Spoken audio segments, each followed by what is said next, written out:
Let's talk about the effects of increasing dopamine.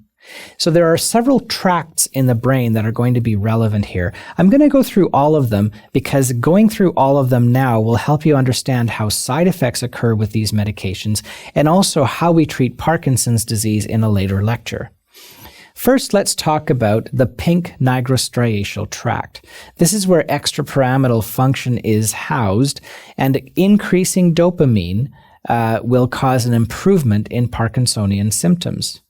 In the mesocortical and mesolimbic tracts, the mesocortical tracts determine apathy and lack of emotion when you increase dopamine levels, and the mesolimbic tracts cause hallucination and delusion.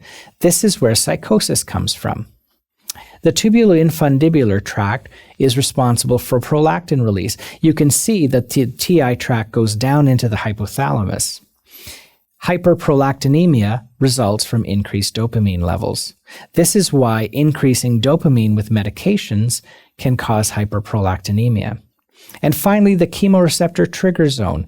Increasing dopamine levels will actually cause more anorexia, more nausea, and more vomiting because it houses the vomiting center of the brain. What about decreasing dopamine? If we decrease dopamine, we're blocking these tracts. So that means that the nigrostriatal tract worsening Parkinsonian symptoms. So antipsychotic medications can make Parkinson's symptoms worse.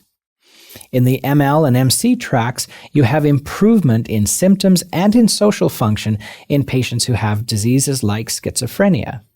In the TI tract, decreasing dopamine lowers prolactin secretion. So in the case of a breastfeeding mom, they can't produce milk. And in the CTZ, vomiting center of the brain, you know that decreasing dopamine has very important antiemetic properties. And in fact, some of the drugs that we use for mood disorders can be used for nausea and vomiting.